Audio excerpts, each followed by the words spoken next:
रहीम अस्सलामु अलैकुम dear students, उम्मीद करता हूँ आप सब खैरियत से होंगे। दिस इज़ एमजीएस और आप मुझे देख रहे हैं मेरे YouTube channel chemistry with MGS पे। स्टूडेंट्स, एक नई वीडियो के साथ हाजिर हुआ हूँ और आज हम इंशाल्लाह डिस्कस करेंगे Azad Jammu Kashmir public service commission का सब्जेक्ट स्पेशलिस्ट केमिस्ट्री का पेपर जो 13 अप्रैल 2018 को कंडक्ट हुआ। आज हम इस पेपर की कंप्लीट डिस्कशन करेंगे, दोनों पार्ट्स की। सब्जेक्ट स्पेशलिस्ट जो एजेके पब्लिक सर्विस कमीशन का होता है पेपर, तो उसमें दो पार्ट होते हैं। 70 एमसीक्यू केमिस्ट्री पोर्शन से होती हैं और 30 एमसीक्यू आपकी पेडागोजी पोर्शन से होती हैं, बीएड पोर्शन से होती हैं। तो इस पेपर को कंप्लीट डिस्कस करने लगे हैं। अगर आप लोग नए हैं हमारे यूट्यूब चैनल पे तो चैनल को सब्सक्राइब करना मत भूलिएगा और स्टूडेंट्स और दोस्तों के साथ ज़रूर शेयर कीजिएगा। ओके स्टूडेंट्स, तो इससे पहले अगर आप लोग Azad Jammu Kashmir public service commission के लेक्चर केमिस्ट्री का जो पेपर 15 नवंबर को अभी रिसेंटली कंडक्ट होने जा रहा है, अगर आप उसमें अपेयर होने जा रहे हैं तो आपने पास पेपर्स की डिस्कशन मस्ट आपने लिसन करनी है और पास पेपर्स को ज़रूर आप देख के जाइएगा, क्योंकि बहुत सारे क्वेश्चंस ऐसे भी होते हैं, कुछ क्वेश्चन ऐसे भी होते हैं जो रिपीटेड होते हैं। जिस तरह आज के पेपर में काफ़ी सारे क्वेश्चन पेडागोजी पोर्शन से भी रिपीटेड हैं और इसके साथ साथ दो चार क्वेश्चन जो है वो आपके केमिस्ट्री पोर्शन से भी रिपीटेड हैं। तो हमारी प्लेलिस्ट, इस यूट्यूब चैनल की प्लेलिस्ट में जाएं तो Azad Jammu Kashmir public service commission के केमिस्ट्री पास पेपर के नाम से कंप्लीट फोल्डर मौजूद है, तो आप उसको वॉच कर सकते हैं। इसके साथ साथ अगर आप पंजाब से हैं, केपीके से हैं या आप सिंध से हैं और आप जो है ना आप किसी भी एग्ज़ाम में अपेयर होने जा रहे हैं, तो हम कंप्लीट हर जो है ना वो पब्लिक सर्विस कमीशन के और प्रोविंस वाइज हम जो है पास पेपर्स की डिस्कशन भी करवा चुके हैं। आप हमारी प्लेलिस्ट को विजिट कर सकते हैं और कंप्लीट जो पास पेपर्स हैं उनको वॉच भी कर सकते हैं। तो आइए स्टार्ट करते हैं आज की इस पेपर की। तो सबसे पहले हम बात कर लेते हैं क्वेश्चन नंबर 1। वो कहता है कि what is the type of hybridization of phosphorus in the phosphorus pentachloride. तो PCl5 जो है, इसमें जो हाइब्रिडाइजेशन होती है वो क्या होती है, sp3d होती है। ट्राइगोनल बायपैरामिडल इसकी ज्योमेट्री होती है। तो यहाँ पे sp3d भी है और एक ऑप्शन यहाँ पे ऑलरेडी कोई पेपर किसी ने सॉल्व किया हुआ है, दिस इज द रॉन्ग। तो यहाँ dsp3 नहीं है। dsp3 वो ऑर्बिटल होता है जो इनर ऑर्बिटल होता है, अगर d फर्स्ट लेटर होता है तो इनर ऑर्बिटल में आपका लिगेंड का स्ट्रॉन्ग फील्ड लिगेंड होना जरूरी है। लेकिन यहाँ पे जो क्लोरीन है वो आपका वीक फील्ड लिगेंड है, नॉट स्ट्रॉन्ग फील्ड लिगेंड। तो यहाँ पे जो करेक्ट ऑप्शन आपका बनेगा वो sp3d है। तो इसका शॉर्ट ट्रिक मैं बार बार डिस्कस करवा चुका हूँ स्टूडेंट्स को कि आपने किस तरह हाइब्रिडाइजेशन को फाइंड आउट करना है। क्वेश्चन नंबर 2 है, what is the shape of iodine heptafluoride. IF7 है। तो यहाँ पे आप देखें तो यहाँ पे जो IF7 मॉलिक्यूल होता है उसकी जो हाइब्रिडाइजेशन होती है वो sp3d3 होती है। sp3d3 तो पेंटागोनल बायपैरामिडल होती है। तो ए ऑप्शन यहाँ पे करेक्ट होगा। क्वेश्चन नंबर 3 है, what are the bond angles in the SF6। तो ये ऑक्टोहेड्रल मॉलिक्यूल है। यहाँ पे इसने स्ट्रक्चर भी आई थिंक यहाँ पे ड्रॉ की हुई है, ये वाली स्ट्रक्चर। तो यहाँ पे क्या होता है कि ये फ्लोरीन और इस फ्लोरीन के बीच में जो बॉन्ड एंगल होता है 90 डिग्री का होता है। इसी तरह यहाँ पे SF6 में 2 टाइप के बॉन्ड एंगल होते हैं। कुछ बॉन्ड एंगल 90 डिग्री के होते हैं और कुछ 180 के होते हैं। फॉर एग्जांपल इस फ्लोरीन और इस फ्लोरीन के बीच में ये जो वाला जो बॉन्ड एंगल है दिस इज 180, और हर फ्लोरीन और ये जो क्लोज्ड फ्लोरीन है इनके बीच में जो बॉन्ड एंगल होता है वो 90 डिग्री होता है। तो यहाँ पे क्योंकि 180 का ऑप्शन नहीं है तो यहाँ पे करेक्ट ऑप्शन आपका सी बनेगा, 90 डिग्री। क्वेश्चन नंबर 4 है, इन ClF3 molecule 2 lone pairs of electrons will prefer. यानी कि लोन पेयर आप किस जगह पे प्रेफर करेंगे। यहाँ पे आप देखें तो ClF3 जो है इसकी जो हाइब्रिडाइजेशन है वो है sp3d। आप इसको किस तरह कैलकुलेट करते हैं उसका कंप्लीट शॉर्ट ट्रिक में मैंने बताया हुआ है। यहाँ पे सेंट्रल एटम क्लोरीन है तो यहाँ पे 1/2 क्लोरीन 7th ग्रुप से बिलोंग करता है, तो 7 + 3 जो है इसके साथ लिगेंड है तो ये 3 हो गया। तो टोटल वैल्यू जो 10 को 2 पे डिवाइड करें तो 5 वैल्यू आती है किसकी, इलेक्ट्रॉन पेयर की। जब 5 वैल्यू हो इलेक्ट्रॉन पेयर की तो उस केस में जो आपकी हाइब्रिडाइजेशन होती है उसको कहते हैं sp3d कहते हैं हम। तो यहाँ पे इसको कहते हैं ट्राइगोनल बायपैरामिडल कहते हैं। यानी कि इस तरह की इसकी शेप होती है। यहाँ पे मैं अगर ड्रॉ करूँ स्ट्रक्चर तो इस तरह यहाँ पे ड्रॉ कर देता हूँ ClF3। तो हम नोट कर चुके हैं कि ट्राइगोनल बायपैरामिडल की ज्योमेट्री इस तरह होती है। ClF3 जो है वो 3 जो है वो इस तरह फ्लोरीन पे आएंगे, ठीक है, और ये आपके यहाँ पे लोन पेयर होती हैं। This is the correct position of lone pair की। टू रिपल्शन से बचने के लिए यहाँ पे लोन पेयर की करेक्ट पोजीशन है। तो यहाँ पे आप देख सकते हैं कि अगर आपके पास 2 लोन पेयर हों तो ये कौन सी पोजीशन है, ये वाली पोजीशन और ये वाली जो पोजीशन है इसको एक्सियल पोजीशन कहते हैं, और ये वाली और ये वाला जो बॉन्ड है इसको हम कहते हैं इक्वेटोरियल पोजीशन है। तो यहाँ पे दोनों जो लोन पेयर्स हैं किस पोजीशन पे होंगे, बोथ इक्वेटोरियल पोजीशन पे होंगे। तो यहाँ पे बी ऑप्शन करेक्ट है। क्वेश्चन नंबर 5 है, अब प्रोटॉन कंसिस्ट ऑफ, जो प्रोटॉन होता है इसमें 2 अप जो है ना क्या होते हैं, इसकी क्वार्क जो होते हैं 2 अप होते हैं और 1 डाउन होता है, तो यहाँ पे करेक्ट ऑप्शन सी बनेगा। इसी तरह जो न्यूट्रॉन है इसका 1 अप होता है और 2 डाउन होते हैं, 1 अप एंड 2 डाउन, तो ये क्या है, ये ऑप्शन किसके लिए है, न्यूट्रॉन के लिए है। जबकि जो इलेक्ट्रॉन होता है ये क्वार्क का नहीं बना होता, तो इलेक्ट्रॉन जो है वो बेसिक पार्टिकल है एटम का। क्वेश्चन नंबर 6 है, what is the relationship between the, अगर आप यहाँ इन चारों एटम्स को देखें, न्यूक्लियाई गिवन है, तो these are called the isotone. Isotones वो होते हैं जिनके सेम न्यूट्रॉन होते हैं, सेम न्यूट्रॉन की वैल्यू जब होती है, these are called the isotone. यहाँ आप देख सकते हैं, अब आप मॉलिक्यूलर मैस भी गिवन है, एटॉमिक यानी कि एटॉमिक मैस भी गिवन है, एटॉमिक नंबर भी गिवन है, तो आप डिफरेंस लेते जाएं तो डिफरेंस बिल्कुल सेम आ रहा है। 36 में से 17 आप इसमें माइनस करें तो क्या आंसर आएगा, 3, 13, 13 और ये 6 ही होगा, ये 19 है। तो 19 न्यूट्रॉन है, इसमें भी 19 इलेक्ट्रॉन है, इसमें भी 19 इलेक्ट्रॉन है, तो ये सब में तो सेम न्यूट्रॉन है, तो these are called isotone. Question number 7 है, वो कहता है which of the following compound could not exist in the pyranose form. यहाँ पे क्वेश्चन नंबर 7 है, पायरानोज फॉर्म में यहाँ पे जो सूटेबल आंसर है वो आपका डी है, क्योंकि यहाँ पे देखें तो पायरानोज फॉर्म बेसिकली ये या तो जनरली जो है एल्डो फॉर्म होती हैं जो पैरानोज फॉर्म बनाती हैं, और कुछ स्पेसिफिक कीटो फॉर्म भी होती हैं, स्पेसिफिक हैं, तो वो भी पैरानोज बना सकती हैं। और जनरली जो आपकी क्यूटो फॉर्म होती है जिस तरह फ्रक्टोज है वो फ्यूरानोज बनाती है। लेकिन यहाँ पे देखें तो यहाँ पे कोई ना तो एल्डो ग्रुप मौजूद है, यहाँ पे देखें तो this is not the Aldo form, यहाँ पे CH3 ग्रुप है, CH3OH, this is not the sugar, तो मोनोसैकेराइड ये नहीं है, मोनोसैकेराइड ये कंपाउंड नहीं है, तो यहाँ पे करेक्ट ऑप्शन डी बनेगा। क्वेश्चन नंबर 8 है, which of the following molecule is a chiral. A chiral वो होता है जिसमें क्या होती है, सिमेट्री जो है वो एग्जिस्ट करती है, दिस इज ए कायरल। यहाँ पे देखें आप तो दिस इज दी, ये सिमेट्री एग्जिस्ट नहीं करती, यहाँ पे भी सिमेट्री एग्जिस्ट नहीं करती, तो ये जो है ना वो क्या है, ए कायरल मॉलिक्यूल नहीं, ये कायरल मॉलिक्यूल है, देयर इज नो सिमेट्री। लेकिन यहाँ पे डी ऑप्शन में देखें, this is the D option correct है। जब आप यहाँ से प्लेन ऑफ सिमेट्री पास करवाते हैं तो यहाँ पे POS plane of symmetry exist करती है और दोनों आइडेंटिकल पार्ट बन जाते हैं और ये मिरर इमेज होते हैं, तो यहाँ पे जो करेक्ट ऑप्शन है आपका डी है। तो प्लेन ऑफ सिमेट्री एग्जिस्ट करती है और ये मॉलिक्यूल ए कायरल हो जाता है, तो डी ऑप्शन करेक्ट है। क्वेश्चन नंबर 9 है, वो कहता है which intermediate is formed in the following imide hydrolysis. तो इमाइड हाइड्रोलिसिस में जो इंटरमीडिएट बनता है वो टेट्राहेड्रल मॉलिक्यूल होता है, और इसका अगर आप करेक्ट मैकेनिज्म आप जाके देखिए तो this is the acid catalyse mechanism होता है। तो एसिड कैटालाइज मैकेनिज्म में आपका टेट्राहेड्रल मॉलिक्यूल जो है वो आपका क्या बनता है, इंटरमीडिएट बनता है, तो यहाँ पे करेक्ट ऑप्शन आपका बी बनेगा, B is the correct option है।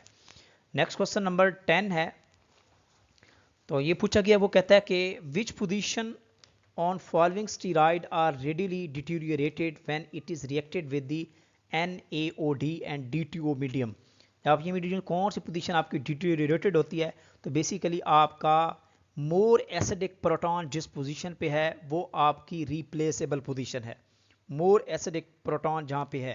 तो यहाँ पे देखें तो ये वाला प्रोटॉन, क्योंकि यहाँ पे दरमियान में कार्बोनाइल ग्रुप है, this is the electron withdrawing group, तो यहाँ पे सेकंड पोजीशन पे जो प्रोटॉन है, और उसके साथ साथ आप देखें तो this is the fourth position, कौन सी पोजीशन है, एक ये वाला प्रोटॉन, और उसके साथ साथ आप देखें तो एक OH का proton, these are the more acidic proton.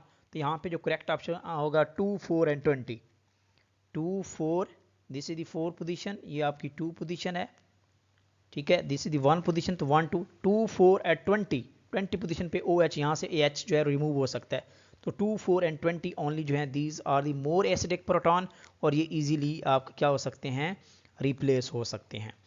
Okay student, question number 11 है, which of the following species has the highest bond order. तो आपने बॉन्ड ऑर्डर निकालना है, तो आपने इलेक्ट्रॉनिक सिस्टम देखना होता है, तो ये कंप्लीट हम जो है ना वो अपने लेक्चर्स के अंदर जो केमिकल बॉन्डिंग है उसमें हम बता चुके हैं, बॉन्ड ऑर्डर को आपने किस तरह निकालना होता है। तो इसका शॉर्ट ट्रिक भी है, मैंने स्टूडेंट्स का शेयर किया हुआ है कि आपने टोटल इलेक्ट्रॉन देखने हैं।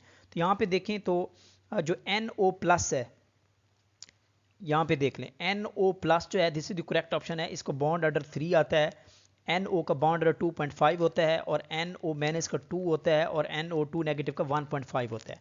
यहाँ पे देखें this is the 14 electronic system है, कौन सा इलेक्ट्रॉनिक सिस्टम है? 14 इलेक्ट्रॉनिक सिस्टम है। यहाँ पे आप देखें तो this is the 15 electronic system है, और यहाँ पे देखें तो this is the 16 electronic system है, और ये आपका कौन सा है? ये 17 इलेक्ट्रॉनिक सिस्टम है। तो इसका ट्रिक मैंने बताया, देखें स्टूडेंट, जो नाइट्रोजन होता है, नाइट्रोजन का मालिक्यूल, ये 14 इलेक्ट्रॉनिक सिस्टम है, तो और उसका बॉन्ड ऑर्डर 3 होता है। क्या होता है? 3 होता है। तो जैसे ही ये 14 इलेक्ट्रॉनिक सिस्टम था, नीचे आप चले जाएं, आपका ये 13 है, 12 है, 11 है, तो इस तरह कम होता जाता है 0.5 डिस्टेंस। इसका 2.5 होगा 13 इलेक्ट्रॉनिक सिस्टम का, इसका फिर 2 होगा, और जिसमें इलेक्ट्रॉन 11 होंगे उसका 1.5 होता है। इसी तरह ऊपर चले जाएं, अगर आपका 15 इलेक्ट्रॉनिक सिस्टम है तो इसका बॉन्ड ऑर्डर भी 2.5 होता है। इस तरह ऊपर आप एक एक कम करते जाएं 0.5। जो 16 इलेक्ट्रॉनिक सिस्टम होता है इसका 2 होता है। जिस तरह एग्जांपल, बेस्ट एग्जांपल है OT का मालिक्यूल, ऑक्सीजन का मालिक्यूल, 16 इलेक्ट्रॉन होते हैं तो इसमें 2 बॉन्ड ऑर्डर होता है। इस तरह 17 इलेक्ट्रॉनिक सिस्टम में कितना बॉन्ड ऑर्डर होता है? 1.5 होता है। तो इस तरह आप ये शॉर्ट ट्रिक से आप इसको याद रख सकते हैं। तो यहाँ पे करेक्ट ऑप्शन आपका डी बनेगा। क्वेश्चन नंबर 12 है, which of the following metal carbonyl is not stable according to the expanded octet rule. तो ये हम पहले भी आज़ाद जम्मू कश्मीर के पेपर में इस तरह का क्वेश्चन आ चुका है, रिपीटेड क्वेश्चन है। तो मोर स्टेबल कार्बोनाइल वो होता है according to the expanded octet rule, वो कहता है कि जिसमें आपके सेंट्रल ट्रांजिशन मेटल की जो आपकी इलेक्ट्रॉनिक सिस्टम हो वो 18 इलेक्ट्रॉनिक सिस्टम हो, यानी कि जो नोबल गैस कन्फिगरेशन जैसा हो, उसको हम कहते हैं एक्सपेंडेड ऑक्टेट रूल को फॉलो करता है, और वो स्टेबल मालिक्यूल होता है। तो ये ऑलरेडी डिस्कस कर चुके हैं। ये जो इसमें करेक्ट ऑप्शन बनेगा आपका स्टूडेंट, वो आपका डी बनेगा, कोबाल्ट कार्बोनाइल जो है। क्योंकि जो वेनेडियम पेंटॉक्साइड है, इसमें देखें वेनेडियम जो है, इसके वैलेंस इलेक्ट्रॉन 5 इलेक्ट्रॉन है, 5 ये हो जाएंगे, प्लस एक कार्बोनाइल के पास 2 वैलेंस इलेक्ट्रॉन होते हैं, तो 6, तो ये 6 2 के उतने हो गए 12 हो गए, और एक नेगेटिव चार्ज तो प्लस करें तो आप यहाँ पे देखें तो कितने हो गए? यहाँ पे 18 इलेक्ट्रॉनिक सिस्टम है सेंट्रल एटम का, तो ये भी फॉलो कर रहा है एक्सपेंडेड रूल को। इस तरह मैंगनीज के लॉस सेल में, वैलेंस सेल में कहते हैं 7 इलेक्ट्रॉन होते हैं, तो 7 प्लस ये भी 2 5 10 हो गया, प्लस 1 ये भी 18 इलेक्ट्रॉनिक सिस्टम है। इस तरह आयरन का एटॉमिक नंबर होता है 26, तो ये आपके इसके वैलेंस शेल में इलेक्ट्रॉन होते हैं 8, तो 8 प्लस 4 कार्बोनाइल हैं तो ये 8 हो जाएगा, प्लस 2 चार्ज है तो 2, तो ये भी कितना हो जाए 8 8 16 और 2 18 हो गए। लेकिन कार्बोनाइल को देखें, इस केस में देखें कार्बोनाइल का एटॉमिक नंबर 27 होता है, तो इसके वैलेंस इलेक्ट्रॉन 9 है, प्लस कार्बोनाइल 4 हैं, तो ये हो जाएगा 4 2 8 हो गया, प्लस है तो ये -1 होगा, तो ये हो गया इसके पास हैं लास्ट वैलेंस इलेक्ट्रॉन 16 है, तो ये एक्सपेंडेड ऑक्टेट रूल को ये फॉलो नहीं करता। तो यहाँ पे करेक्ट ऑप्शन आपका डी बनेगा। तो ये इस तरह का क्वेश्चन पहले भी हम आप लोगों के साथ शेयर कर चुके हैं। क्वेश्चन नंबर 13 है, वो कहता है कि in petrol engine knocking basically occurs due to the premature, जब इग्निशन होती है, दिस इज कॉल्ड नॉकिंग, यानी कि नॉकिंग हमेशा होती है व्हेन आपका fuel air mixture ignites pre maturely before the spark plug fire. तो यहाँ पे एक साउंड पैदा होती है जिसको नॉकिंग कहते हैं, या पिंगिंग एक नाम है, नॉकिंग का second pinging, pinging, this is also the knocking. तो यहाँ पे आपका डी ऑप्शन करेक्ट होगा। 14 है, in bakelite polymer if the phenol and formaldehyde ratio greater than 1, जब आपकी ये रेशियो ग्रेटर देन 1 होगी, जब आपकी ये मॉलिक्यूल एक्सेस में होंगे, तो उसके मुताबिक आप देखें कि जब एक्सेस में होते तो नेटवर्क बढ़ता जाता है और आपको थर्मोसेटिंग पॉलीमर मिलते हैं। एक्सेस मॉलिक्यूल होंगे तो नेटवर्क स्ट्रक्चर एक्सटेंड कर जाएगा, एंड थर्मोसेटिंग पॉलीमर जिसको हम बैकलाइट कहते हैं। बी ऑप्शन यहाँ पे करेक्ट है। 15, in reductive doping addition of an electron to the polymeric backbone generates a radical ion which is also known as, इसको कहते हैं पोलरॉन। तो यहाँ पे 15 का जो करेक्ट ऑप्शन है वो आपका सी है, पोलरॉन इसको कहा जाता है, सी ऑप्शन। 16 है, German silver alloy is the mixture of copper zinc and nickel. क्या होता है? कॉपर जिंक एंड निकल। इसमें अगर आप देखें तो कॉपर की ऑलमोस्ट जो है वो 60 से 65% होती है, जिंक को देखें तो ये 20 से 25% जिंक की होती है, और जो निकल होता है वो ऑलमोस्ट 10 से 15% होता है इसमें आपके जर्मन सिल्वर में। तो यहाँ पे करेक्ट ऑप्शन डी बनेगा। क्वेश्चन नंबर 17 है, transition metal oxides behave as a cathode in the lithium ion battery during the discharging. तो ये एक्ट करते हैं एज अ कैथोड। तो यहाँ पे मेटल ऑक्साइड हम यूज करते हैं, वो एक्ट करते हैं as a cathode, they release the oxygen and accept the electron. तो so that's why reduction occur, तो ये एक्ट करते हैं एज अ कैथोड। तो बी ऑप्शन यहाँ पे करेक्ट है। Question number 18, alkaline battery supply constant voltage throughout its lifetime because, क्योंकि यहाँ पे जो OH आइन है, हाइड्रोक्सल आइन है, उनकी concentration does not change during the discharging operation. तो OH आइन की कंसंट्रेशन चेंज नहीं होती, क्योंकि एनोड पे जो रिएक्शन होता है वो बेसिकली आपका जिंक जो है वो रिएक्ट करता है हाइड्रोक्सल आयन के साथ, तो जिंक ऑक्साइड जनरेट करता है, साथ इलेक्ट्रॉन निकलते हैं, और वो इलेक्ट्रॉन मैंगनीज डाइऑक्साइड जो है वो उसको क्या करता है, एक्सेप्ट करके मैंगनीज Mn2O3 में कन्वर्ट हो जाता है और दोबारा आपके OH आयन जनरेट हो जाते हैं। तो इस तरह ये जो इसकी क्वांटिटी है वो कांस्टेंट रहती है। तो क्वेश्चन नंबर 9 है 19, इन अ ड्राई सेल जो ammonium chloride can attack on the zinc metal cylinder to liberate the gas, this is called ammonia. तो ये जिंक का रिएक्शन अमोनियम क्लोराइड के साथ होता है, जिंक क्लोराइड की फॉर्मेशन होती है और अमोनिया गैस जो है इसकी फॉर्मेशन होती है। तो यहाँ पे करेक्ट ऑप्शन आपका क्या बनेगा, A option is the correct option है। 20, what is the correct about the relationship among the rate constant. तो ये बहुत ही फेमस ग्राफ है आर्हीनियस इक्वेशन का, हर बुक में गिवन है। तो यहाँ पे इस तरह का ग्राफ आपने देखा होगा नेगेटिव स्लोप के साथ, और स्लोप इसकी वैल्यू होती है -EA/R अगर आपका वाई एक्सिस पे क्या हो, नेचुरल लॉग ए हो, और एक्स एक्सिस पे आपका क्या होता है 1/T होता है, 1/T टेम्परेचर। तो यहाँ पे डी ऑप्शन करेक्ट बनेगा। A plot of natural log k versus 1/T is the straight line with the negative slope. तो यहाँ पे डी ऑप्शन करेक्ट है। ओके स्टूडेंट, नेक्स्ट मूव करते हैं 21, what is the suitable reagent for the following reaction. तो इसकी basically hydrolysis करवानी होती है और इसको कहते हैं एसिडिक हाइड्रोलिसिस। ये आपकी पंजाब टेक्स्ट बुक में भी गिवन है ये रिएक्शन, जिसको कहते हैं एसिटल है बेसिकली। ये जो कंपाउंड ये इस तरह का रिलेशन है, दिस इज कॉल्ड एसिटल। तो एसिटल की जब आप क्या करवाते हैं hydrolysis in the acidic medium, तो ये बॉन्ड आपको रप्चर हो जाता है, क्या हो जाता है, यहाँ से एक बॉन्ड रप्चर हो जाता है और आपका किस में कन्वर्ट हो जाता है, कीटोन में ये कन्वर्ट हो जाता है, किसमें, कीटोन में। तो यहाँ पे 21 का जो है आपका ऑप्शन है वो आपका ring cleavage of bicyclic compound. तो यहाँ पे आप क्या यूज़ करते हैं, acid catalysed ring opening reaction होता है। तो करेक्ट ऑप्शन आपका बी बनेगा, HCl in the presence of water and then you have to heat. Okay student, 22 है, which set of given compound is major product. Very important reaction है, ये भी हम स्टूडेंट्स को काफ़ी दफ़ा अपने लेक्चर्स में भी ये डिटेल में बता चुके हैं स्टूडेंट्स।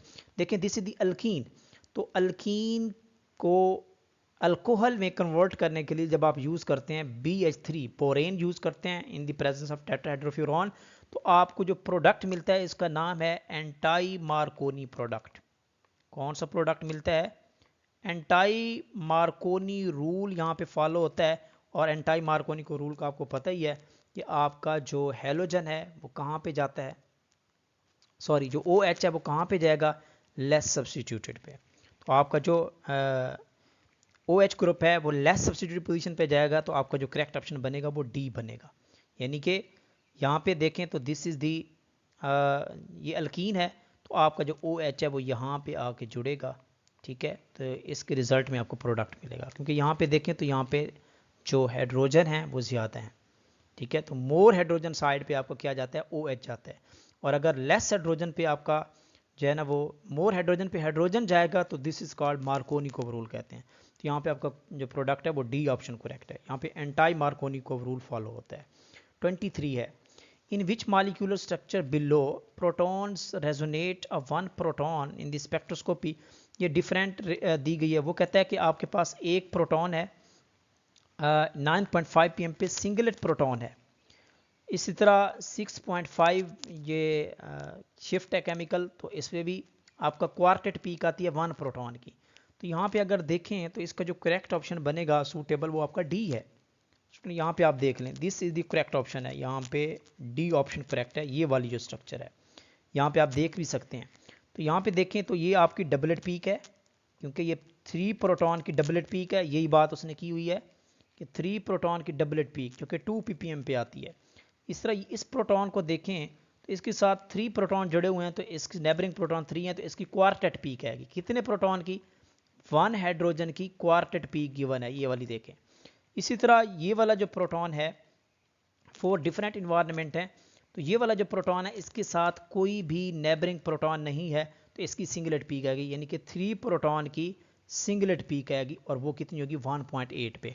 जबकि जो ये वाला प्रोटॉन है this is the aldehydic proton है और इसकी केमिकल शिफ्ट बहुत ज़्यादा होती है, 9 से भी अबव चली जाती है। तो यहाँ पे देखें तो इस प्रोटॉन की भी कौन सी पीक आएगी, ये 9.5 पे, ये सिंगलेट प्रोटॉन है और इसकी पीक भी सिंगलेट है क्योंकि there is no an other proton है ब्रिक प्रोटॉन। तो ये आपका करेक्ट ऑप्शन डी बनेगा, ये नोट कर लें इसको। नेक्स्ट क्वेश्चन है क्वेश्चन नंबर 24 है a Ziegler Natta a catalyst for the polymerisation of ethylene. तो ये क्या होता है, टाइटेनियम TiCl3 के साथ ये क्या होता है, यहाँ पे बेसिकली TiCl4 होता है प्लस C2H5 थराइज एल्यूमिनियम होता है।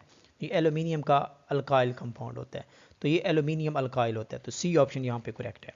अच्छा, यहाँ पे एक पीक गिवन है पोटेंशियोमेट्रिक की, वो कहता है जब स्ट्रॉन्ग एसिड स्ट्रॉन्ग बेस के साथ रिएक्ट करता है वाई एक्सिस पे, ये वाला बेसिकली ये है pH है और ये वॉल्यूम है, तो इसमें कौन सी पीक आती है, तो ये आपकी स्ट्रॉन्ग एसिड के केस में ये आपका इक्विवेलेंट पॉइंट होता है, ठीक है। और इस तरह वाली यानी कि एस टाइप जो है वो कर्व आती है in case of strong acid strong base, तो ये आपका डी ऑप्शन करेक्ट होगा। 26 है वो कहता है कि which metal ion has the largest magnetic movement in its low spin octahedral complexes. Low spin mean कि पेयरिंग नहीं होती, तो लो स्पिन ऑक्टाहेड्रल कॉम्प्लेक्स में सबसे पहले आप इसकी चेक करेंगे इलेक्ट्रॉनिक कन्फिग्रेशन, तो डी में जितने अनपेयर्ड इलेक्ट्रॉन होंगे, ठीक है, maximum more will be the number of unpaired electron in the d subshell and largest magnetic movement is present। क्योंकि इसका फार्मूला भी हम पढ़ चुके हैं कई दफ़ा जो है, अपने प्रैक्टिस टेस्ट में भी और अपने लेक्चर्स में भी ये बात कर चुके हैं कि मैग्नेटिक मूवमेंट का फार्मूला होता है is equal to the n+2। तो ये फार्मूला कैलकुलेट करने की ज़रूरत ही नहीं है, आपने जस्ट ये देखना है कि जितने अनपेयर्ड इलेक्ट्रॉन ग्रेटर होंगे उसका मैग्नेटिक मूवमेंट उतना ही ग्रेट होगा। n for unpaired electron in the D orbital. तो कोबाल्ट 3+ है, आप इसे खुद कॉन्फ़िगरेशन करें तो कोबाल्ट 3+ के 4 अनपेयर्ड इलेक्ट्रॉन हैं। इस तरह क्रोमियम 2+ के जो हैं वो इसके भी 4 अनपेयर्ड इलेक्ट्रॉन हैं, और Fe3+ के जो हैं इसके 5 अनपेयर्ड इलेक्ट्रॉन है और सेकेंडियम 3+ के नो अनपेयर्ड इलेक्ट्रॉन है। तो यहाँ पे मैक्सिमम अनपेयर्ड इलेक्ट्रॉन Fe3+ के हैं, तो यहाँ पे मैक्सिमम जो लार्जेस्ट मैग्नेटिक मूवमेंट होगा वो आपका आयरन Fe3+ का होगा, तो सी ऑप्शन यहाँ पे करेक्ट है। Which of the following partial derivative is zero for an ideal gas. An ideal gas के केस में at constant temperature the change in entropy जो होती है वो क्या होती है, वो जीरो होती है। तो इसके लिए जो डेरिवेटिव हम लेते हैं वो आपका बी ऑप्शन करेक्ट है। 28 है which of the following reaction will produce a secondary amine. तो यहाँ पे आप देख लें क्वेश्चन नंबर 28 का जो करेक्ट ऑप्शन बनेगा वो यहाँ पे देखें, तो इस केस में भी आपकी लिथियम एल्यूमिनियम हाइड्राइड है, तो कार्बोनाइल आपका CH2 ग्रुप में कन्वर्ट हो जाता है, तो ये भी प्राइमरी अमीन बनेगी। यहाँ पे देखें अगर यहाँ पे होती है तो ये भी प्राइमरी अमीन बनेगी। तो नेक्स्ट मूव कर लेते हैं, क्वेश्चन नंबर सी जो है ये भी प्राइमरी अमीन बनाएगा क्योंकि ये कार्बोनाइल होगा। लेकिन ये जो है जब यहाँ पे आपका CH2 आता है 28 का, जब यहाँ पे CH2 आएगा तो यहाँ पे आप देख लें ये इसके साथ CH3 है, इसके साथ हाइड्रोजन है, और जब ये कार्बोनाइल जो है वो कन्वर्ट हो जाएगा CH2 में, तो नाइट्रोजन 2 कार्बन के साथ अटैच है, तो this is called the secondary amine. तो यहाँ पे डी ऑप्शन करेक्ट होगा। 29 which set of given reactants will produce following compound via the Diels-Alder mechanism। बहुत इंपॉर्टेंट है, यानी कि कौन सा रिएक्टेंट ये वाला प्रोडक्ट बनाता है। तो इसका जो करेक्ट ऑप्शन है वो ए है। यहाँ पे देखें तो दिस इज दी अल्काइन है, जब ये अटैक इस पे करेगी ये बॉन्ड यहाँ पे शिफ्ट होगा, ये वाला बॉन्ड यहाँ पे अटैक करेगा, तो इस तरह का कंपाउंड बन जाएगा, आप खुद देख सकते हैं। ये तो बहुत सिंपल है, ए ऑप्शन यहाँ पे करेक्ट होगा। क्या होगा, ए ऑप्शन यहाँ पे करेक्ट ऑप्शन है 29 का। ओके 30 क्वेश्चन है which compound among the following react with the water to produce the hydrogen gas. तो ये रिएक्शन आपका अल्कली मेटल से रिएक्शन है कि जब अल्कली मेटल के हाइड्राइड स्पेशली जो लिथियम हाइड्राइड है this react with the lithium hydride, जब भी वाटर के साथ रिएक्ट करता है तो इसके रिजल्ट में आपको लिथियम हाइड्रोक्साइड मिलता है LiOH, और साथ हाइड्रोजन गैस क्या होती है, रिलीज होती है। तो यहाँ पे डी ऑप्शन करेक्ट होगा। नेक्स्ट क्वेश्चन 31 है how much zinc 64 in gram is produce. वो कहता है कितनी अमाउंट में जिंक 64 की प्रोड्यूस होती है इन 25.6 hours by the following nuclear reactions. तो ये न्यूक्लियर रिएक्शन गिवन है, तो ये बहुत सिंपल इसका कॉन्सेप्ट है। तो इसको भी हम देख सकते हैं, इसको थोड़ा सा कैलकुलेट भी करके आपको दिखा देता हूँ कि कैसे इस तरह की कैलकुलेशन होती है इसकी। तो यहाँ पे देखें तो जो हाफ लाइफ है, चलें सबसे पहले इक्वेशन बना लेते हैं। दिस इज द कॉपर 64 है और ये कन्वर्ट होता है जिंक 64 में, Zn 64 में है, तो इसके रिजल्ट में Zn 64 है, तो यहाँ पे रिजल्ट में आपका बीटा पार्टिकल इमिट होता है। तो यहाँ पे T हाफ जो है T1/2 उसने दे दिया है 12.8 आवर्स, और जो टाइम है टोटल वो आपका कितना है 25.6 आवर। ठीक है, तो यहाँ पे आप नंबर ऑफ हाफ लाइफ निकाल सकते हैं, time divided by T half life, तो 25.6 डिवाइडेड बाई 12.8, तो नंबर ऑफ हाफ लाइफ कितनी बनेगी 2 नंबर ऑफ हाफ लाइफ हैं। एंड वी नो दैट, यहाँ पे देखें सबसे पहले remaining concentration n is equal to 1/2 की पावर n नॉट इनिशियल होती है। लेट कर लेते हैं कि जी इसकी इनिशियल कंसंट्रेशन 100 है, तो रिमेनिंग कितनी बनेगी कॉपर की, n इज इक्वल टू 1/2 की पावर 2 हाफ लाइफ है, मल्टीप्लाई कर दें 100 2 की पावर 1/4 है, तो 100 डिवाइडेड बाय 4, तो इसकी वैल्यू कितनी आती है 25% जो है ये क्या होगा, ये है रिमेनिंग कंसंट्रेशन किसकी, कॉपर 64 की। कॉपर 64 की 25% जो है ये रिमेनिंग है। तो अगर ये रिमेनिंग है तो इट मीन 75% 100 में से ये कन्वर्ट हो चुका है किस में, 75% इसका जिंक बना चुका है। तो यही तो क्वेश्चन पूछा गया है। वो कहता है by following reaction how much zinc in the gram is produce, कितनी अमाउंट में जिंक 64 प्रोड्यूस होता है, तो ये बेसिकली 75% होता है। तो डी ऑप्शन यहाँ पे करेक्ट होगा। ओके स्टूडेंट, यहाँ पे डी ऑप्शन करेक्ट है। नेक्स्ट क्वेश्चन 32 है, वो कहता है which is the most stable confirmation of molecule, जो आपके आपकी बेसिकली साइक्लोहेक्सेन डेरिवेटिव्स हैं उनमें जो चेयर कन्फर्मेशन होती है, this is the most stable due to the minimum steric strain की वजह से, this is the most stable. तो यहाँ पे करेक्ट ऑप्शन क्या बनेगा, this is the chair formation, C option यहाँ पे करेक्ट है। ये चेयर स्ट्रक्चर है, डेरिवेटिव है साइक्लोहेक्सेन का।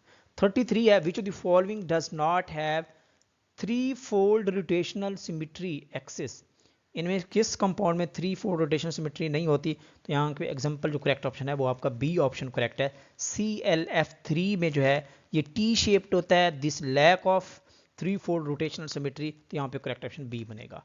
34 है, वो कहता है कि विच of the following transmutation nuclear reaction involve the absorption of 1 alpha absorb कर रहा है और 1 प्रोटॉन जो है 1 या रिलीज कर रहा है, तो यहाँ पे जो करेक्ट ऑप्शन आपका बनेगा वो आपका डी है। आप चेक भी कर सकते हैं, जब आप नाइट्रोजन 14 है, this is the 14, this is the 17 alpha particle को एब्जॉर्ब करवाएं तो 4-2 होगा, और बन रहा है साथ में ऑक्सीजन, तो ये कितना है 17-18 है, तो यहाँ पे आपको पता है प्रोटॉन ही बनेगा, यहाँ पे आप देख सकते हैं। तो यहाँ पे करेक्ट ऑप्शन आपका डी बनेगा, D is the correct option है।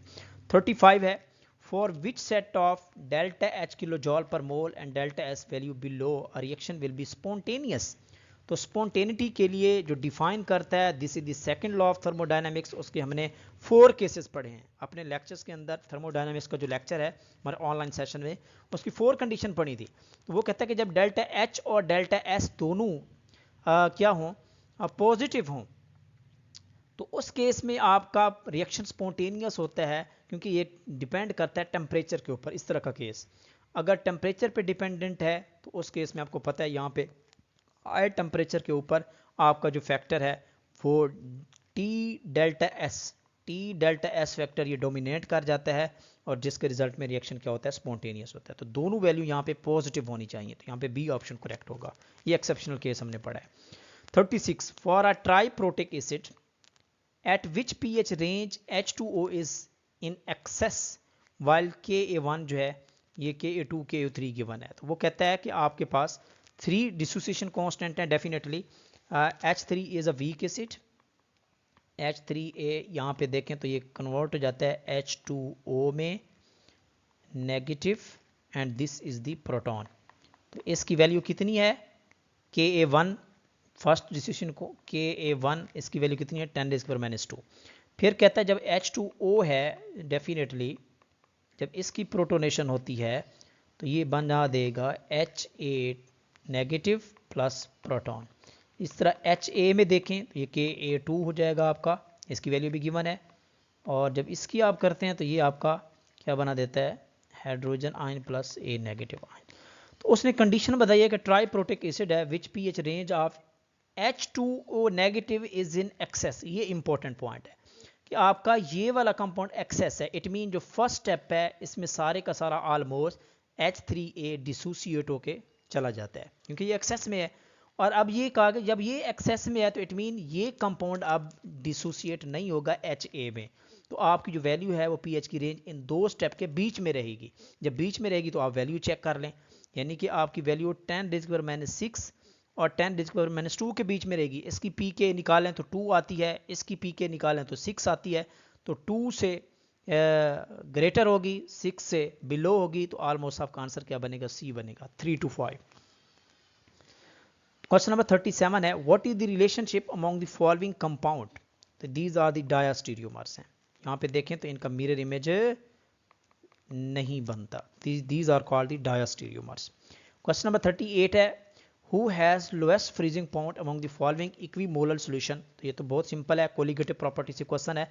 आप इसकी डिसोसिएशन करवाएंगे तो इसके 2 आयन्स बनेंगे, इसी तरह इसके भी 2 आयन बनेंगे, इस तरह इसके भी 2 आयन बनेंगे। जबकि एल्यूमिनियम नाइट्रेट की डिसोसिएशन करवाएं तो इसके कितने बनेंगे, एल्यूमिनियम 3+ और 3 इसके नाइट्रेट आयन बनेंगे, NO3 नेगेटिव। तो ये आपके टोटल 4 आयन्स बनेंगे।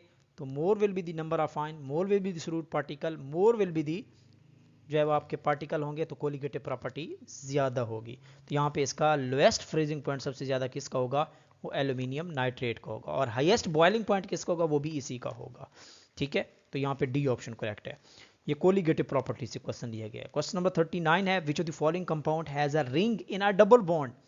अच्छा, इसमें पूछा गया कि कौन से कंपाउंड में रिंग जो है वो डबल बॉन्ड में है। तो याद रखिएगा, जब इस तरह की मॉलिक्यूलर फार्मूलाज गिवन हो, आपसे पूछा जाए कि रिंग क्या है, ये डबल बॉन्ड किस में है, तो इसका बेहतर तरीका यही है कि आप इसकी DBE निकालें, डबल बॉन्ड इक्विवेलेंट। वो निकालेंगे आपको कैलकुलेट। आप यहाँ पे देखें तो इसका A ऑप्शन करेक्ट है। आप बाकियों की DB निकाल सकते हैं, मैं आपको फार्मूला शेयर कर देता हूँ कि DB किस तरह कैलकुलेट की जाती है। ओके स्टूडेंट, तो सबसे पहले DB में आपको दिखा देता हूँ। तो यहाँ पे करेक्ट ऑप्शन था C6H12O6। अब देख लेते हैं क्या इसमें रिंग या डबल बॉन्ड है। तो हम ये जानते हैं कि अगर DBE डबल बॉन्ड इक्विवेलेंट की वैल्यू, DB की वैल्यू 1 है, तो इट मीन या तो इसमें डबल बॉन्ड है या इसमें कोई ना कोई रिंग मौजूद है। तो इसको कैलकुलेट कर लेते हैं। उसका फार्मूला बहुत सिंपल होता है, DB का DBE is equal to carbon minus hydrogen plus halogen divided by 2 plus nitrogen divided by 2 plus 1। यानी कि अगर इसमें कार्बन कितने हैं, 6 हैं, 6 माइनस हेलोजन नहीं है तो इसको निगलेक्ट कर दें, हाइड्रोजन इसमें 12 है तो 12 divided by 2 plus nitrogen by 2, फल फैक्टर नाइट्रोजन है ही नहीं तो इसको निगलेक्ट कर दें, प्लस 1 हो जाएगा। इसका आप ले लें LCM। क्या ले लें, LCM लेंगे तो ये 2 आएगा, 1 2 2 6 12 माइनस 2 1, तो ये 12 प्लस 1 तो ये कैंसिल, 1 2 2 वैल्यू आ जाएगी तो 2 डिवाइडेड बाय 2, तो इसका आंसर क्या बनेगा, 1 बनेगा।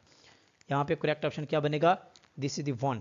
तो यहाँ पे DB आपकी क्या बनेगी स्टूडेंट, तो यहाँ पे DB 1 है, इट मीन इसमें एक रिंग मौजूद है और एक या तो इसमें डबल बॉन्ड। ओके स्टूडेंट, तो यहाँ पे आपका जो करेक्ट ऑप्शन बनेगा वो आपका करेक्ट ऑप्शन A ही बनेगा। तो यहाँ आप देख सकते हैं, तो इसका करेक्ट ऑप्शन A बनेगा। बाकी की आप DB चेक कर लें, वो इस पर फुलफिल नहीं होंगे। क्वेश्चन नंबर 40 है, वो कहता है what is the IUPAC name of the following structure. पहले इसको स्ट्रक्चर क्लियर कर लें। तो इस तरह की स्ट्रक्चर है यहाँ पे स्टूडेंट, देखें यहाँ पे आपका CH3 है, CH3 ये कार्बन है, फिर यहाँ पे CH3 है, तो यहाँ पे कार्बन है, फिर यहाँ पे CH3 का मॉलिक्यूल है, दिस बॉन्ड, और यहाँ पे एक ये CH3 है, इस तरह की स्ट्रक्चर है, और फिर यहाँ पे CH3 है। तो आपकी जो लॉन्गेस्ट चेन बनेगी वो ये वाली बनेगी। मैं आपको यहाँ पे करेक्ट स्ट्रक्चर यहाँ पे ड्रॉ करके दिखा देता हूँ ताकि आपको पता चल सके। तो इस तरह की ये स्ट्रक्चर गिवन है, CH3, फिर यहाँ पे CH3 है, और यहाँ पे एक और CH3 है, दिस इज दी, और यहाँ पे एक और इस तरह की स्ट्रक्चर है CH3, और यहाँ पे देखें तो ये आपका इथाइल ग्रुप है, यहाँ पे CH3। सबसे पहले आपने, ये बेसिकली अल्केन है, आपकी सब्स्टिट्यूटेड अल्केन है, तो आपने सबसे पहले मेन चेन बनाती है। तो मेन चेन कहाँ से, आपकी ब्रांच यहाँ से करीब है, तो ये कार्बन 1 होगा, 1 2, ये 3 बनेगा, this is the 4 5 6 7, this is the 8। तो आपकी मेन चेन में 8 कार्बन है, तो ये ऑक्टेन है। अब यहाँ पे देखें 2 पे भी मिथाइल ग्रुप है, 3 पे मिथाइल है और 4 पे आपका इथाइल ग्रुप है। तो यहाँ हम नाम देंगे 4 इथाइल 2 3 डाई मिथाइल ऑक्टेन। तो यहाँ पे करेक्ट ऑप्शन क्या बनेगा, आपका जो करेक्ट ऑप्शन बनेगा वो स्टूडेंट वो डी बनेगा, 4 ethyl 2 3 di methyl octane. Question number 41 है, third ionization energy of iron is equivalent to which of the following process. तो यहाँ पे सी ऑप्शन करेक्ट है। यहाँ पे देखें तो आपके Fe2 में से थर्ड इलेक्ट्रॉन आप निकाल रहे हैं, तो this will be the third ionization energy. 42, what is the molar weight of gas whose 5.6 litre weight 2 gram at 0 degree temperature and atmospheric pressure. Pressure भी गिवन है, टेम्परेचर भी गिवन है, वॉल्यूम भी गिवन है। तो आपने what is the molar weight पूछा गया है, यानी कि यहाँ पे मोलर वेट कैपिटल एम पूछा गया है। तो आप सिंपल यहाँ पे यही इक्वेशन यूज करेंगे, P V is equal to N R T. मैं यहाँ पे सेपरेट आपको दिखा देता हूँ। यहाँ पे आप इक्वेशन यूज करेंगे P V is equal to N R T. यहाँ पे सबसे पहले आप नंबर ऑफ मोल्स निकालेंगे, तो नंबर ऑफ मोल निकालने के लिए आपको P V divided by R T, pressure given है 0.025 मल्टीप्लाई वॉल्यूम आपका कितना है 5.6 लीटर है, तो this is the 5.6। R value यहाँ पे आप यूज़ करेंगे 0.0821 है प्रेशर के केस में, और जो टेम्परेचर था 0 डिग्री था, तो ये केल्विन में कन्वर्ट करें तो 273 आता है। यहाँ पे आपकी मोल्स निकलते हैं 0.00625 मोल्स निकलते हैं। जब आप मोल्स निकल आते हैं तो आप इजीली इसका मॉलिक्यूलर वेट भी निकाल सकते हैं। We know that mole is equal to mass over molar mass, और यहाँ पे हमने m निकालना है, तो m इज इक्वल टू जो हो जाएगा mass over number of mole. तो मैस वहाँ पे गिवन है स्टेटमेंट में, तो मैस 2 है, 2 ग्राम है, 2 डिवाइडेड बाई 0.0062 है। इसका आंसर करें तो आंसर आएगा 320 ग्राम पर मोल, ये आंसर आता है आपका। तो यहाँ पे आप देखें तो यहाँ पे कोई भी ऑप्शन ऐसा मौजूद नहीं है, ना ही नॉन का ऑप्शन है। तो मुझे यहाँ पे स्टेटमेंट में या तो एरर है या फिर ऑप्शंस में कहीं ना कहीं एरर है, तो ये इसको नोट कर लें। तो इसका करेक्ट ऑप्शन आपका 320 ग्राम पर मोल ही बनेगा, ये नोट कर लें इसको। 43 क्वेश्चन है, ये थोड़ा सा इनविजिबल पेज है, लेकिन यहाँ पे इंशाल्लाह मैं आपको एग्जैक्ट स्टेटमेंट और ऑप्शन बता देता हूँ। 43 क्वेश्चन है, वो कहता है solubility product K S P of S N, यहाँ पर ये वाला कंपाउंड है, यहाँ पे लिख भी देता हूँ SnIO3 ट्वाइस, ठीक है। जब आप इसका सॉल्युबिलिटी डिसोसिएट करवाते हैं, स्पेरिंगली सॉल्युबल है, तो ये बनता है SN2 प्लस बनता है प्लस, और ये बनता है IO3 नेगेटिव, ये 2 मोल्स होते हैं। जब आप इसका KSP लिखते हैं तो आपको किस तरह लिखा जाएगा, SN2 प्लस ये लिखा जाएगा, और उसके साथ साथ IO3 नेगेटिव 2 मोल्स हैं तो पावर 2 हो जाएगा। तो यहाँ पे जो करेक्ट ऑप्शन आपका बनेगा this is the C option, यहाँ पे करेक्ट है। आप देख सकते हैं यहाँ पे सी इज द करेक्ट ऑप्शन है। क्वेश्चन नंबर 44 है, which of the following equation which one is correct, कौन सा करेक्ट है।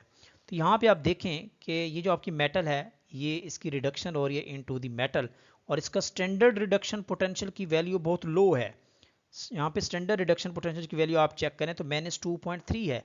जब इस मेटल की स्टैंडर्ड रिडक्शन पोटेंशियल की वैल्यू नेगेटिव में है, तो इट मीन ये क्या करेगी, आप देखें इलेक्ट्रोकेमिकल सीरीज में जिसकी नेगेटिव वैल्यू होती है वो अबव द इलेक्ट्रोकेमिकल सीरीज होते हैं, वो एक्ट करते हैं एज ए एनोड, और एनोड होते हैं तो उन पे प्रेफरली ऑक्सीडेशन होती है। तो यहाँ पे M जो है वो रेडिली ऑक्सीडाइज हो जाएगा क्योंकि इसकी वैल्यू माइनस में है। तो यहाँ पे आपका करेक्ट ऑप्शन क्या बनेगा, B is the correct option है, not the A. Okay, question number 44 है, वो कहता है 0.01 weight by volume percent solution of calcium chloride is equivalent to the. तो आप इसको, वेरी सिंपल क्वेश्चन है, आप इसको देखने सबसे पहले आप अगर आपका 0.01% वेट बाई वॉल्यूम आपका सोल्यूशन है, तो इट मीन आपका 0.01 ग्राम इन 100 ml है। क्या है, 0.01 ग्राम इन 100 ml। तो ppm का फार्मूला यूज कर लें। ppm का क्या फार्मूला होता है, ppm इज इक्वल टू आपका mass in gram volume in ml multiply 10 raise की पावर 6, सिंपल फार्मूला।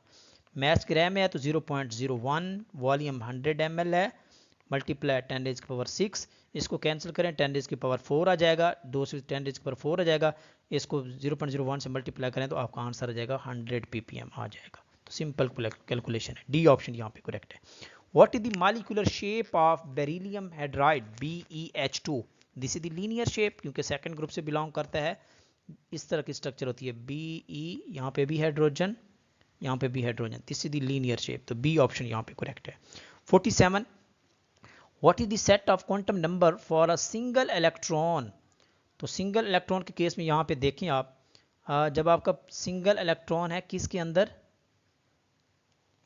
तो ये है 3D, उसने बताया भी है यहाँ पे 3D1 जो है XY है, इसमें सिंगल इलेक्ट्रॉन है।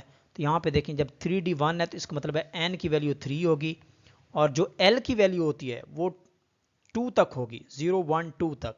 तो यहाँ पे देखें तो ये भी पॉसिबल नहीं है, और यहाँ पे देखें तो ये भी पॉसिबल नहीं है, C भी नहीं है, D भी नहीं है, तो करेक्ट ऑप्शन आपका B बनेगा 3 2, और फिर आपकी M की वैल्यू -2 हो सकती है, और सिंगल इलेक्ट्रॉन हो तो इसका +1/2 हो सकता है, या -1/2 हो तो वो भी हो सकता है। 48 है NO2 प्लस H2O के साथ जब रिएक्शन होता है तो ये HNO3 प्लस NO2 की फॉर्मेशन होती है, सी ऑप्शन यहाँ पे करेक्ट है। या फिर नाइट्रिक एसिड और नाइट्रस एसिड की फॉर्मेशन होती है, तो वो भी ऑप्शन मौजूद नहीं है। 49, eight which state given below a reaction is at equilibrium in a closed rigid vessel है, जब क्लोज रिजिड वेसल है कांस्टेंट टेम्परेचर पे, तो उस वक्त डेल्टा यू की वैल्यू होती है वो क्या होती है, 0 होती है। सी ऑप्शन यहाँ पे करेक्ट है। 50 क्वेश्चन है, which compound is produced by the saponification of the following using the isotopic labelling effect यहाँ पे यूज किया गया है। तो इस केस में अगर आप देखें तो इसका जो करेक्ट ऑप्शन बनेगा वो आपका यहाँ पे बी ऑप्शन यहाँ पे करेक्ट बनेगा, B is the correct option है। अल्कोहल बनती है और साथ में क्या बनता है, साथ में सॉल्ट ऑफ कार्बोक्सिलिक एसिड बनता है। 51 है, which is the strongest base? तो दिस इज द pyridine, क्योंकि इसका लॉन पेयर इजीली अवेलेबल होता है। यहाँ पे देखें आउटर साइड पे, क्योंकि ये डीलोकलाइजेशन में इन्वॉल्व नहीं होता ये लॉन पेयर, तो ये इजीली जो है डोनेट कर सकता है। तो this is the good base, excellent base है, डी ऑप्शन यहाँ पे करेक्ट है। क्वेश्चन नंबर 52 है, which carboxylic acid is more acidic among the following? तो यहाँ पे देखें तो यहाँ पे 3 क्लोरीन के एटम मौजूद हैं, मोर इलेक्ट्रॉन विदड्रॉइंग ग्रुप मौजूद है, स्ट्रॉन्ग इलेक्ट्रॉन विदड्रॉइंग इफेक्ट मौजूद है, तो यहाँ पे मोर एसिडिक करेक्टर होगा, बी ऑप्शन यहाँ पे करेक्ट है। 53, which is the strongest Bronsted acid among the following? तो स्ट्रॉन्गेस्ट एसिड क्या होता है, क्योंकि यहाँ पे भी वही सेम केस है, HClO3 जो है this is the strongest acid, तो डी ऑप्शन यहाँ पे करेक्ट है। Which of the following has the highest vibrational frequency among the following molecule? Highest vibrational frequency के लिए दो फैक्टर होते हैं, आपको स्टूडेंट याद होगा कि एक होता है कि highest vibrational frequency is the directly proportional to the bond strength K की वैल्यू के, और हाईएस्ट जो वाइब्रेशनल फ्रीक्वेंसी होती है it is also the inversely proportional to the reduced mass, क्या कहते हैं, रिड्यूस्ड मैस, जिसको म्यू से रिप्रेजेंट किया गया है। तो इट मीन जिसका रिड्यूस मैस कम होगा उसकी वाइब्रेशनल फ्रीक्वेंसी सबसे ग्रेटर होगी। तो आप इनके रिड्यूस मैस निकाल लें, और रिड्यूस मैस का फार्मूला बहुत सिंपल होता है, M1 फर्स्ट एटम का mass molar mass, second atom multiply कर लें फर्स्ट एटम प्लस M2। तो इसको आप इजीली कैलकुलेट भी कर सकते हैं, अगर आप कहना चाहें तो कैलकुलेट करके दिखा भी देते हैं। तो यहाँ पे आप देखें H2 है, H2 के केस में आप इसका फार्मूला लगाएं M1 M2 divided by M1 जमा M2। M1 इसका 1 है, 1 multiply 1 divided by 1 plus 1, 1/2 divided by 0.5 answer आ जाएगा। इसी तरह आप HD का भी निकाल लें, ड्यूटेरियम एटम है, इसका 2 वैल्यू होगी मैस। इसी तरह D2 का निकाल सकते हैं, जो कि इसका ऑलमोस्ट आंसर रिड्यूस मैस 1 आता है। HD का जो है ये 0.67 आता है, खुद कैलकुलेट कर सकते हैं आप इसी फार्मूला को यूज़ करके। और यहाँ पे आपका जो है वो T2 है, ट्रीटियम एटम है, और ट्रीटियम एटम का मोलर मैस कितना होता है, मॉलिक्यूलर मैस 3 होता है, तो यहाँ आपकी वैल्यू 1.5 होती है। तो सबसे लीस्ट जो रिड्यूस मैस है वो आपका H2 का है, तो जिसका लीस्ट रिड्यूस मैस होगा तो वो आपका highest vibrational frequency wave number की वैल्यू होगी। तो यहाँ पे करेक्ट ऑप्शन होगा ए बनेगा, H2। 55 है, what value of n in the हक्कल rule? तो यहाँ पे देखें तो कितने इलेक्ट्रॉन हैं, तो ये डराने के लिए है स्ट्रक्चर, बाकी इसमें कुछ भी नहीं है। तो यहाँ n की वैल्यू 4 बनेगी, क्यों? जब आप n की वैल्यू 4 है तो हक्कल रूल कहता है कि 4n प्लस 2 पाई इलेक्ट्रॉन जो हक्कल रूल को फॉलो करता है। तो अगर आप इसकी वैल्यू 4 है तो 4 + 2 तो ये आपका 18 इलेक्ट्रॉनिक सिस्टम है। आप देख सकते हैं 1, यहाँ से काउंट कर ले, 1 2 3 4 5 6 7 8 9 डबल बॉन्ड है। तो 9 को 2 से मल्टीप्लाई करें तो ये 18 इलेक्ट्रॉनिक पाई इलेक्ट्रॉनिक सिस्टम है। तो यहाँ पे n की वैल्यू जो इंटीजर की वैल्यू है वो 4 है। बी ऑप्शन यहाँ पे करेक्ट है। ओके स्टूडेंट, यहाँ पे आपको बहुत कम विजिबल होगा, बल्कि नज़र भी नहीं आ रहा होगा, तो मैं आपको यहाँ पे एग्जैक्ट स्टेटमेंट यहाँ पे शेयर भी कर देता हूँ ताकि आपको पता चल सके। 56 का जो है वो कहता है कि विच of the following ligand form the linkage isomerism.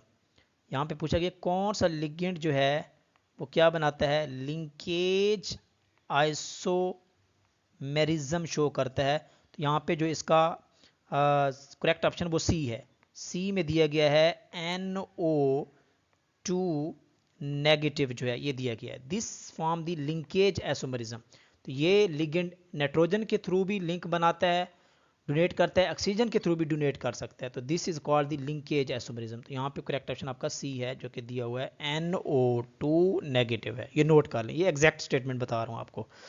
Next question है 57।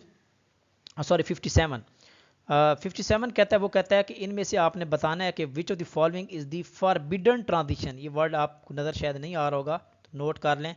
पूछा गया कौन सी ट्रांजिशन जो है यहाँ पे फॉरबिडन ट्रांजिशन है। तो इस पे भी मैं काफ़ी लेक्चर दे चुका हूँ, हमारा लेक्चर जो भी विजिबल पे कंप्लीट लेक्चर अवेलेबल है, आप देख सकते हैं।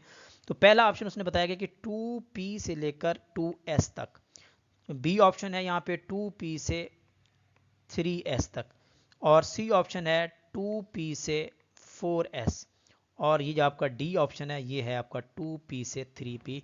तो स्टूडेंट, हमने एक रूल पढ़ा है, उसको कहते हैं लिपर्टे सिलेक्शन रूल, जो बताता है कि either transitions are allowed, either transition are forbidden. तो उसकी वैल्यू क्या होती है, डेल्टा एल की value change in azimuthal quantum number वो क्या होनी चाहिए, +-1 होनी चाहिए, या +1 हो या -1 हो, 0 ना हो।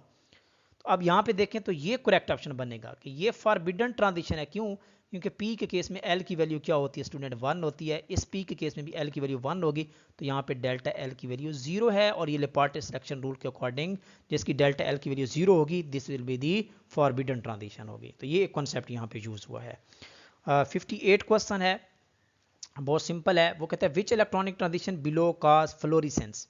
ये स्टेटमेंट देखें तो इनमें से कौन सी इलेक्ट्रॉनिक ट्रांजिशन डायग्राम गिवन है कि फ्लोरिसेंस काज करती है। तो आपको पता है जेबलेंस्की डायग्राम यहाँ पे गिवन है, नोट करें। तो ये मैंने अपने लेक्चर में भी बताया हुआ है जेबलेंस्की डायग्राम। तो this is the absorption peak, और यहाँ पे आपका इससे एक्साइटेड स्टेट से ग्राउंड स्टेट में जब डायरेक्ट आती है, ये वाली देखें तो ये एब्जॉर्प्शन है। यहाँ से यहाँ देखें ये लेवल हैं, ये लेवल हैं। तो ये जो है इंटर सिस्टम क्रॉसिंग है, ये आपकी फ्लोरिसेंस है, और यहाँ से यहाँ तक ये आपकी क्या है, फास्फोरिसेंस है। ये फास्फोरिसेंस का फिनोमेना है, लेकिन यहाँ पे उसने बी का कहा, तो ये आपकी ए है, यहाँ पे बी है, ये पे सी है, ये भी डी पीक है। तो बी पीक जो है दिस कॉज दी फ्लोरिसेंस, तो यहाँ पे बी ऑप्शन करेक्ट होगा। ये जेबलेंसी डायग्राम यहाँ पे उसने दी हुई है। ओके 59 क्वेश्चन है, वो कहता है how much the number of signals will carbon 13 NMR। तो कार्बन 13 NMR में ये स्ट्रक्चर गिवन है, वो कहता है कि इसमें सिग्नल कितने होंगे। मैं स्ट्रक्चर ड्रा कर देता हूँ ताकि आपको यहाँ पे क्लियर भी हो जाए। तो ये इस तरह की स्ट्रक्चर है, CH3 यहाँ पे बॉन्ड है, यहाँ पे कार्बोनाइल ग्रुप है, और यहाँ पे CH3 है। तो यहाँ पे देखें स्टूडेंट, तो ये वाला और ये वाला जो मिथाइल ग्रुप है, ये एक पीक देगा, एक सिग्नल देगा। इस तरह इसकी पोजीशन और इसकी पोजीशन ये सेम है, ये दूसरी पीक, और यहाँ पे देखें तो ये तीसरी पीक, और एक कार्बोनाइल कार्बन की चौथी पीक। तो टोटल 4 सिग्नल आएंगे यहाँ पे। तो करेक्ट ऑप्शन आपका क्या बनेगा, सी बनेगा। 60 क्वेश्चन है, वो कहता है कि iodine molecule has strong intermolecular forces so exist in the solid state. तो ये यहाँ पे लंडन डिस्पर्शन फोर्सेस एग्जिस्ट करती हैं इन द आयोडीन मॉलिक्यूल। 61 है which compound form the strongest intermolecular hydrogen bonding among the following. तो ये HF का मॉलिक्यूल है, यहाँ पे स्ट्रॉन्ग हाइड्रोजन बॉन्डिंग का फैक्टर मौजूद है। तो यहाँ पे ए ऑप्शन यहाँ पे करेक्ट है। Which one has the strongest oxidizing agent. याद रखिएगा स्टूडेंट, तो स्ट्रॉन्ग जब भी पूछा जाए, कुछ डिफरेंट स्पीशीज दी हुई हैं, नेगेटिव, न्यूट्रल और उसके साथ साथ पॉजिटिव, तो पूछा जाए कि कौन सी स्ट्रॉन्गेस्ट ऑक्सीडाइजिंग एजेंट है, तो सबसे पहले आपने देखना है कि जो पॉजिटिवली चार्ज स्पीशीज होती है वो क्या करती है, वो स्ट्रॉन्ग ऑक्सीडाइजिंग एजेंट बिहेव करती है, because this the highly electronegative species होती है, क्योंकि उसको रेडिली एक्सेप्ट द इलेक्ट्रॉन होती है। तो यहाँ पे आपका करेक्ट ऑप्शन बनेगा O2 पॉजिटिव जो है, this is the strong oxidizing agent. तो ए ऑप्शन यहाँ पे करेक्ट होगा। इसी तरह ये पेज भी थोड़ा इनविजिबल है तो मैं आपके साथ शेयर कर देता हूँ, नो प्रॉब्लम। यहाँ पे देखें 63 है question. Which of the following reaction does not involve in the formation of Lewis acid base adduct, यानी कि कौन से रिएक्शन में Lewis acid base adduct नहीं बनता। तो यहाँ पे जो करेक्ट ऑप्शन है वो आपका है डी ऑप्शन, यहाँ पे करेक्ट है। कौन सा? PF3, यहाँ पे स्ट्रक्चर दी गई है किसकी, PF3 प्लस F2, ये बनाता है आपका PF5। तो यहाँ पे कोई लिविस एसिड बेस का कॉन्सेप्ट नहीं है। बाकी आप देखें तो यहाँ पे BF3 है, लिविस एसिड है, ये लिविस बेस है, नाइट्रोजन लोन पेयर रखता है तो ये इसको डोनेट करता है। इस तरह ये भी कॉन्सेप्ट है। तो यहाँ पे डी ऑप्शन करेक्ट, ये वाला। 64 है which chemical reaction of the following compound. तो ये नेम पूछा गया है बेसिकली। तो ये सिस्प्लाटिन है, ये स्ट्रक्चर इस तरह गिवन है, थोड़ा सा मैं आपको बता भी देता हूँ। ये किसकी स्ट्रक्चर गिवन है, सिस्प्लाटिन की स्ट्रक्चर है।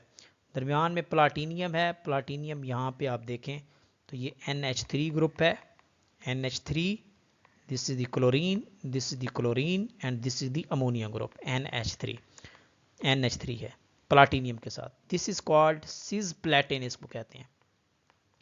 और इसका जो नेम होता है वो होता है सिस डाईअमीन, क्योंकि ये सिस स्ट्रक्चर होती है basically, cis diamine and dichloro platinum, और यहाँ पे इसकी ऑक्सीडेशन स्टेट +2 होती है।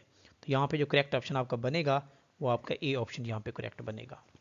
तो यहाँ पे नोट कर लें, cis diamine dichloro platinum 2। 65 question है, वो कहता है what is correct for a xenon element. Xenon element के लिए कौन सा करेक्ट है? It has a lower first ionization energy. तो ये इसकी फर्स्ट आयनाइजेशन नहीं होती, बहुत ज़्यादा हाई होती है, क्योंकि ये ऑक्टेट रूल को कंप्लीट करता है। तो ये भी आपका इनकरेक्ट है। It does not form any chemical compound, ये बनाता है हाईली इलेक्ट्रोनेगेटिव के साथ जीनोन के फ्लोराइड कंपाउंड मौजूद हैं, XeF2, XeF4। तो ये भी रॉन्ग है। वो कहता है it forms compound with the some highly electronegative, yes this is the correct statement है। तो यहाँ पे सी ऑप्शन करेक्ट है। It exist as diatomic molecule, ये डायटोमिक मॉलिक्यूल में एग्जिस्ट नहीं करता। 66 है which halide is highly reactive with the sodium iodide in the acetone. तो यहाँ पे देखें this is the benzyl carbocation बनता है and this is the stabilised carbocation and it is easily replaceable and this is the fast nucleophilic substitution reaction. तो यहाँ पे B option correct है। 67 है which phenomena is observe due to the wave like property of electron. तो यहाँ पे diffraction pattern जो है ये शो करता है किसको, वेव प्रॉपर्टी को शो करता है। नेक्स्ट क्वेश्चन है 68, वो कहता है विच ऑफ द फॉलोइंग जो कंपाउंड है ये किसको शो करता है, स्ट्रक्चर है। तो इस तरह की स्ट्रक्चर है, जब 4 लोब्स हैं तो इट मीन ये आपका dx की 2 - y की 2 है। तो यहाँ पे सी ऑप्शन करेक्ट है। नेक्स्ट क्वेश्चन है 69, what is the main advantage of the hello cathode lamp. तो यानी कि यहाँ पे हालो कैथोड लैम्प का मेन एडवांटेज क्या है कि it has a narrow line width है। यहाँ पे सी ऑप्शन इसका करेक्ट है। ओके स्टूडेंट, तो 70 क्वेश्चन, वो कहता है कि विच IR vibrational mode is most affected by the intra molecular hydrogen bonding. जब आपकी OH और यहाँ पे CH3 है या इसके बीच में जब इंट्रा मालिक्यूलर हाइड्रोजन बॉन्डिंग होती है तो इंट्रा मालिक्यूलर हाइड्रोजन बॉन्डिंग की वजह से इसकी पीक ब्रॉड हो जाती है। क्या हो जाती है? ब्रॉड हो जाती है and less vibrational frequency show करती है। हमने पढ़ा था कि हाइड्रोजन बॉन्डिंग 2 टाइप की होती है। अगर फ्री फ्रॉम हाइड्रोजन बॉन्डिंग है तो उसकी पीक शार्प होती है और थोड़ी सी हाईएस्ट वैल्यू पे होती है, और जो हाइड्रोजन बॉन्डेड होता है मालिक्यूल तो उस केस में जो हाइड्रोजन होता है वो उसकी ब्रॉड पीक होती है और थोड़ी सी लेस होती है। यानी कि 3200 से लेकर 3400 तक जो पीक होती है OH की वो ब्रॉडेड होता है, ठीक है, ब्रॉडेड फॉर्म में होता है। और जो फ्री फ्रॉम हाइड्रोजन होती है और उसकी वैल्यू ऑलमोस्ट 3400 से 3600 पर सेंटीमीटर में वैल्यू आती है और वो थोड़ी सी शार्प पीक होती है। ये नोट कर ले इसमें। तो यहाँ पे जो करेक्ट ऑप्शन बनेगा वो आपका क्या है, वो आपका हाइड्रोक्सल ग्रुप स्ट्रेचिंग है। डी ऑप्शन करेक्ट है। तो ये थी जी स्टूडेंट्स आज के जो क्वेश्चंस थे वो 70 बाई 70 जो थे वो आपकी केमिस्ट्री पोर्शन के क्वेश्चन, जो कि बहुत इंपॉर्टेंट पार्ट था। अब हम बात कर लेते हैं पैडागोजी को, वन बाय वन जल्दी जल्दी डिस्कस करते जाते हैं ताकि वीडियो हमारी लेंथी न बने। कम्युनिकेशन जो है, this is the two way process होता है, ए ऑप्शन यहाँ पे करेक्ट है। 72 general science is the branch of, this is the natural science की ब्रांच है। ये रिपीटेड क्वेश्चन है, कौन सा है, रिपीटेड क्वेश्चन है। इससे पहले भी हम आज़ाद जम्मू कश्मीर के एसएस के सब्जेक्ट में ये क्वेश्चन रिपीट हो चुका है। Panel is a form of discussion, ये भी रिपीटेड क्वेश्चन है। Which of the following is most likely to be characteristic of the ineffective teacher की जो करेक्टरिस्टिक है वो क्या है, refuse to help children until they have helped themselves, तो यहाँ पे सी ऑप्शन करेक्ट है 74 का। Psychology is the study of behaviour, तो यहाँ पे सी ऑप्शन करेक्ट है। 76 है the ability to think abstractively to learn readily from the experience, this is called intelligence, ये भी रिपीटेड क्वेश्चन है, ये हम ऑलरेडी डिस्कस करवा चुके हैं पास्ट पेपर में। 77 which statement incorrect about the computer conferencing, 77 का जो करेक्ट ऑप्शन है वो ए है आपका। It refers to the live student interacting with an expert. 78 है in dealing with the problem whether they intellectual or behavioral, the find map to the taken by the teacher is to the, तो 78 का correct option A है, decide on the treatment, यहाँ पे ए option correct है। Learning is the, ये भी repeated question है, repeat हो चुका है, रिपीटेड क्वेश्चन है। लर्निंग जो है relatively permanent change in the behaviour as the result of experience, तो यहाँ पे डी ऑप्शन करेक्ट है। Motivation is related to the, motivation जो है 80 क्वेश्चन का जो करेक्ट ऑप्शन बनेगा वो आपका सी है, leading. Motivation is leading to the, motivation is related to the leading, तो यहाँ पे सी ऑप्शन करेक्ट है। ओके 81 का जो है student, the ability to think to an abstract term to analyse the diagnose the problem, तो यहाँ पे करेक्ट ऑप्शन आपका क्या है, बी है, कॉन्सेप्चुअल स्किल्स, बी ऑप्शन यहाँ पे करेक्ट है, not the A, conceptual skills is the correct option है। 82 है the following is not an example of A decisional rule, decisional rule का कौन सा ऑप्शन नहीं है, this is the figure head, D option यहाँ पे करेक्ट है। 83 है this is the comprehensive description and analysis of the single education, तो यहाँ पे जो केस स्टडी इसको कहते हैं, ये ऑप्शन यहाँ पे करेक्ट है।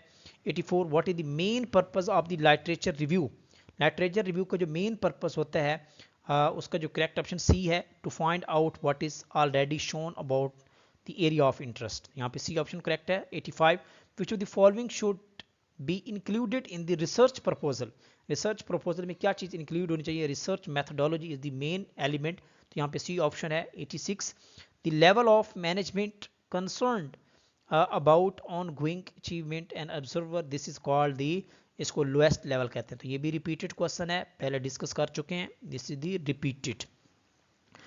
The requirement of few technical skills and more planning and conceptual, यहाँ पे जो क्वेश्चन है ये भी आपका टॉप पे आता है, टॉप लेवल ऑफ मैनेजमेंट में आता है, तो ये भी रिपीटेड क्वेश्चन है, ऑलरेडी डिस्कस कर चुके हैं एसएस के पेपर में। 87 का ए ऑप्शन करेक्ट है, top.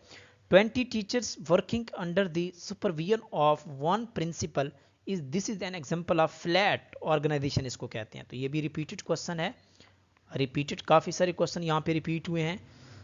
89 formative evaluation is conducted, तो ये कॉन्टीन्यूसली कंडक्ट करती है, तो यहाँ पे जो करेक्ट ऑप्शन है 89 का सी ऑप्शन है, कॉन्टीन्यूसली कंडक्टिंग, तो यहाँ पे ये भी रिपीटेड क्वेश्चन है।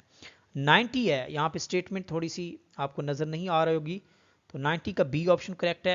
विच यहाँ पे करेक्ट ऑप्शन आपका बी ही है, एक्सट्रिंसिक है, विच फॉर मोटिवेशन इंटरेस्ट, तो यहाँ पे C option B option correct है। 91 वो कहता है 91 में कि इसका मोरल वैल्यू, मोरल आता है आंसर, ये भी ऑलरेडी हम रिपीट कर चुके हैं, स्टेटमेंट मुझे करेक्ट समझ नहीं आ रही। 92 विच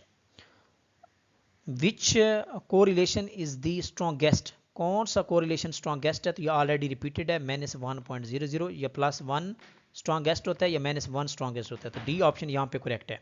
93 क्वेश्चन है when each member of the procedure for one, तो यहाँ पे करेक्ट ऑप्शन 93 का क्या बनेगा, डी ऑप्शन करेक्ट है, तो ये भी रिपीटेड क्वेश्चन है, this is the an equal probability selection method है। 94 का this is the set of element that, तो ये भी करेक्ट ऑप्शन आपका सैंपल है जब सेपरेट करते हैं। 95 विच of the following is not a characteristic of the second इस तरह का कोई क्वेश्चन है तो यहाँ पे इसको करेक्ट ऑप्शन 95 का जो है वो आपका सी ऑप्शन करेक्ट है, सी। 96 है scale which is use to determine the rates equality, तो यहाँ पे करेक्ट ऑप्शन आपका 96 का जो है वो बी है, रेशो स्केल इसको कहते हैं। 97 द मेजरमेंट स्केल इन विच दी, यहाँ पे जो करेक्ट ऑप्शन 97 का है वो सी है, डिस्क्रीट स्केल कहते हैं। एंड 98 का जो करेक्ट ऑप्शन आपका ए है, इम्पोर्टेंस, ये स्टेटमेंट है, importance of curriculum in the system of education is, importance of curriculum in the system of education is, तो यहाँ पे जो करेक्ट ऑप्शन इसका है वो आपका क्या है, ए है, 98 का ए है। 99 का जो वो बी है, 99 का बी ऑप्शन है, provision of latest knowledge, provision of latest knowledge.